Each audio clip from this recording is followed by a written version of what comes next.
coincidência. Conheça agora os 10 passos para se construir um país idiota. 1.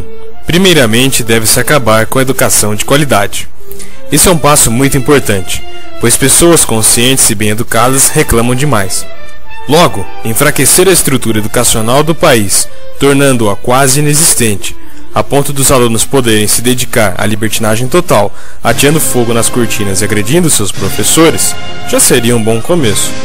Os educadores haverão de ser muito mal remunerados e nada incentivados, para que não se corra o risco de um deles realmente querer formar alguns cidadãos de bem.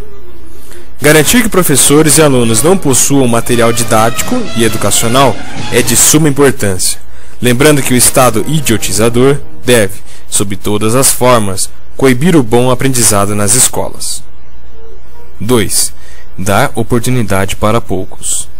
Fato é que se muitas pessoas conseguirem ascensão social, altos salários e serem valorizadas por seus trabalhos, essas irão discordar de uma forma de governo voltada à idiotização. Logo, o Estado idiotizador haverá de se ocupar em garantir que somente algumas famílias e grupos possam ter acesso aos bens de consumo, ao poder, à mídia e etc. Bons atos jamais haverão de ser reconhecidos. Ninguém será premiado por ser um bom médico, um bom advogado, um bom professor ou um bom trabalhador.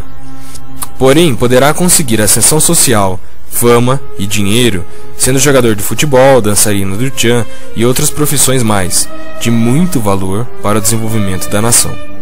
Terceiro passo: criar uma mídia inútil. Tendo em vista que se muitas pessoas começarem a manifestar suas opiniões e críticas, isso ameaçaria o regime. Logo, é necessário manter os veículos de comunicação nas mãos de poucas famílias, que o Estado idiotizador possa controlar e ter acesso. Assim, nenhuma informação ou notícia indesejável teria espaço na mídia, e no lugar dela seria vinculado manchetes sobre futebol, culinária e fofocas sobre os famosos. É muito importante rechear a programação da TV aberta com programas inúteis, com dançarinas seminuas em roupas bregas, pessoas sorteando dinheiro, programas de humor sem graça, noticiários que não prezem pela informação, mas sim pela violência gratuita, programas de esporte que fiquem horas e horas discutindo os rumos da seleção, ou seja, qualquer programação que não estimule os telespectadores a pensarem. Deve-se evitar, sob qualquer circunstância, vincular programação que conscientize ou dê conhecimento à população, e caso o faça, que seja de madrugada, para que atinja o menor número de pessoas possível. Quarto passo: garantir que o sistema de saúde seja horrível. Para manter uma população sob controle, é indispensável que essa esteja com a saúde debilitada. Enfim, o Estado idiotizador deve fazer com que poucos tenham acesso a um tratamento de saúde adequado, de modo que a grande maioria, mesmo que seja para passar por uma consulta simples, deva ficar um enorme tempo das suas vidas em filas de espera. E caso o cidadão consiga de alguma forma marcar uma consulta, o tempo de espera é de no mínimo 3 meses. Essa é uma ferramenta muito boa para controlar uma população, já que caso eles se revoltem muito, basta piorar ainda mais a qualidade do serviço, e logo eles mesmos morrerão, evitando problemas para o Estado idiotizador. Além dessas medidas, é importante garantir os altos preços dos remédios. Caso um deles consiga marcar uma consulta, sobreviva até ela e de fato consiga ser atendido, os preços altos dos remédios garantirão que o cidadão não tenha acesso a um tratamento digno sob qualquer circunstância. Quinto passo: cobrar altos impostos.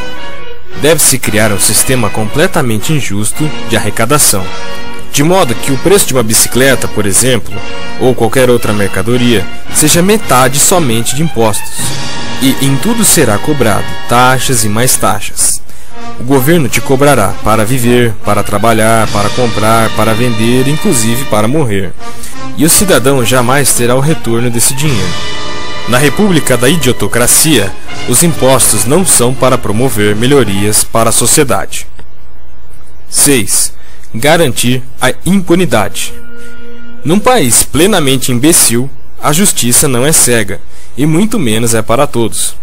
Caso alguém cometa um delito, mesmo que muito grave, irá para a cadeia, uma espécie de escola preparatória para o crime organizado, e voltará dentro de pouco tempo para as ruas, de modo a desempenhar suas atividades de bandido com uma maior aptidão do que antes.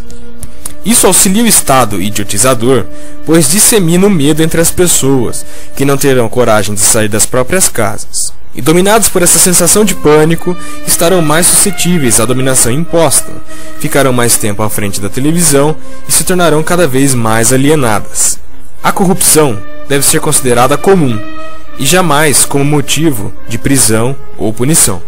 Sétima etapa. Tudo tem que não funcionar. Tudo, absolutamente tudo, deverá funcionar mal.